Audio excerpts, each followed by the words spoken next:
everybody. But yeah, You got reprimanded. he got reprimanded for 2 days. He got put in the box. He got put in the timeout box.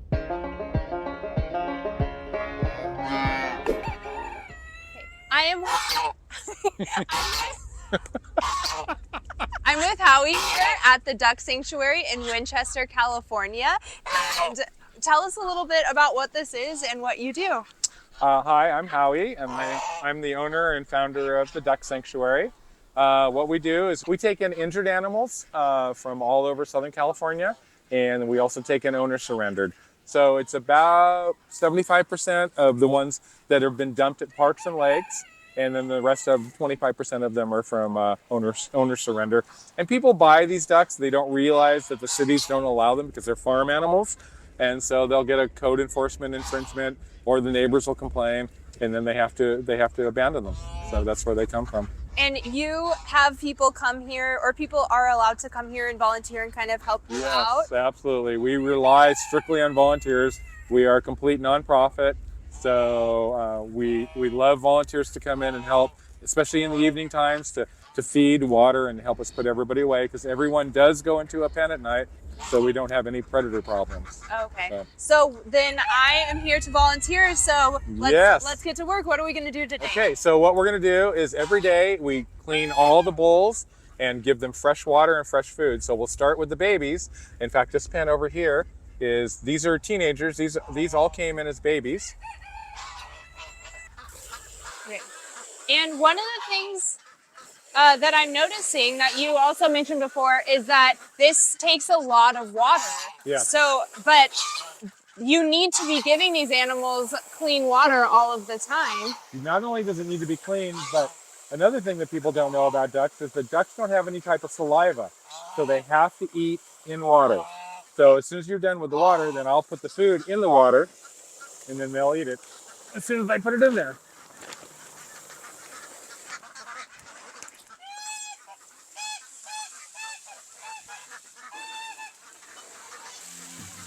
That's good.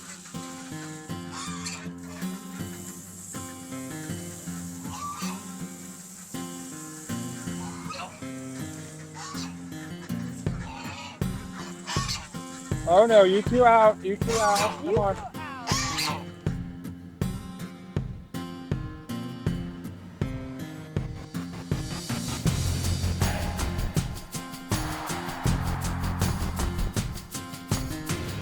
How long have you been doing this? I started the sanctuary in 2002. Very cool. How did you get into it?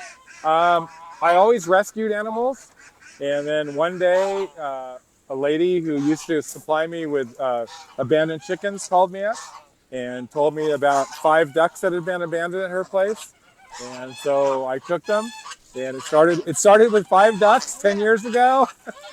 And it's gone crazy ever since. What's the biggest challenge with doing this? Getting volunteers is the biggest challenge. Like I said, everything has to be kept clean, just for the health of the ducks. So we try to make sure that every day all the bowls get clean, and they get fresh water, and then they get fresh food every single day. And do you rely on donations also, or are you purchasing?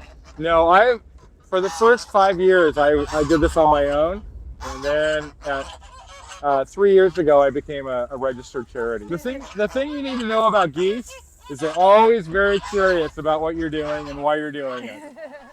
Yes. So, and that is one thing that you were mentioning before too, is that they kind of are a handful, and people don't realize how much effort they take. So, how are you getting like information out there to people like, hey, don't invest into these animals unless you're prepared to deal with them? Like, how are you just relying on word of mouth and social media and things like that? Social media mostly. I have about 12,000 followers right now, and those people spread the word. We're actually we just started a petition that we're trying to get Tractor Supply to stop selling live animals, just like they did with Petco and with PetSmart selling live puppies and kitties. They stopped doing that through petitions. We're trying to get them to stop selling them because they don't educate the public. When somebody goes in and buys a cute little baby duck, they don't realize that in 3 months, they will be a full-grown duck that needs all the care that they need. You're not against people having ducks. You're just Oh, no, trying absolutely to... not. Absolutely. I would love people to have ducks. They just have to understand the diet. The diet is very, very special. And the care is special because they need to be put away at night. They don't fly. Domestic ducks do not fly. That's the number one misunderstanding that people have about ducks. They think, oh, they fly. Domestic ducks don't fly, and they have no protection from predators. Anything that looks like will fit in their mouth will go in their mouth. So they're like toddlers. So that piece of paper, Yeah. if it was still in the pumpkin, would be ingested by any duck that walks by. They just Okay. love. So that's why we always have to pick up trash anywhere around the area, like a little piece of black. I don't know what that is. But a duck probably found it's a that feather. somewhere. Oh, it's a feather. Okay. And they eat feathers too, which is crazy.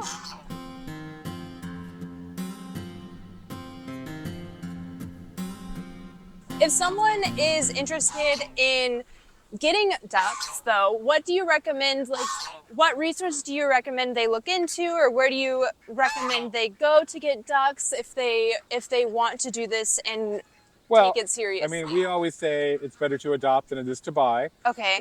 There's lots of rescue ducks. I have an adoption program. We do vet you to make sure that you have the proper facilities to have a duck, but I gladly adopt any duck for a small donation. So not only does the pumpkin have a lot of nutrients in it also, but the pumpkin seeds, which is why we give it to them like this, the pumpkin seeds are actually a natural dewormer. Okay. So for chickens and for ducks that get worms naturally, by giving them pumpkin seeds, it'll help that situation.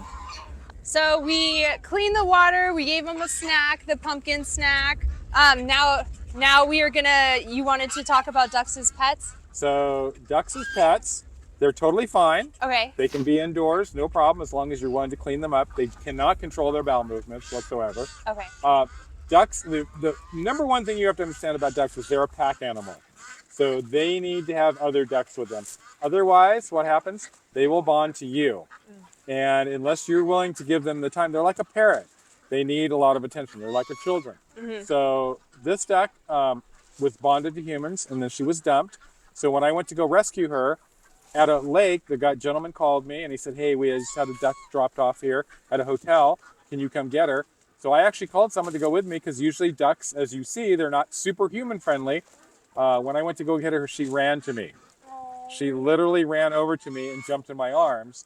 So I knew at that point she was a special duck, and she wasn't going to be part of the flock. Yeah. So unless you're willing to have a duck that's completely bonded to you, Mm-hmm. then you should always have a pair of 2 or more ducks. Okay. So they do make good pets if you're retired and you're home all the time. Yeah, So- because I think that people get lost in that aspect of it, where you kind of romanticize the The duck idea. will follow you around Yeah. and do all that. And yeah, they will. There are plenty of people on Instagram that have house ducks and pets, and they do follow them around. But what you don't see in the background is the amount of work that they do to take care of that duck. Mm-hmm. Which I am so appreciate you bringing that to the forefront so people can see, because it so often is just those good aspects of it highlighted, but it's Sure. important to remind people. I have had an absolute blast, like hanging out with you and getting to know more about this operation and volunteering and helping clean up. Nice. But where can people go to like support you, and what kind of things do you look for or do you need as far as support? Thank you. We're a nonprofit, it's a registered charity, 501(c)(3). So besides looking for volunteers all the time, we're always looking for things like water dishes, like dog bowls, or anything that we can put food and water. Because as you can imagine, with the sun out here, plastic doesn't last very long. So people can just go to the 99-cent store and they can pick up some dishes or bowls and donate those. We're always looking for pools, the kiddie pools, because they're not always in season. We're always looking for any type of produce. So if you go to a farmer's market or a regular grocery store, you can always ask them if they have produce that they're no longer willing to sell to the public, and they can donate that to us.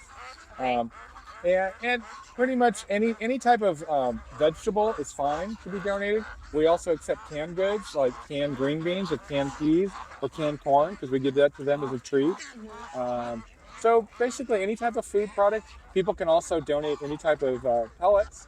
And Chewy sells an amazing pellet. So people can donate food directly to us also. Very nice. And if someone is interested in pursuing an adoption or adopting one of these, how would they go about contacting you or doing that? The best way to reach me is through the website, through www.theducksanctuary.com.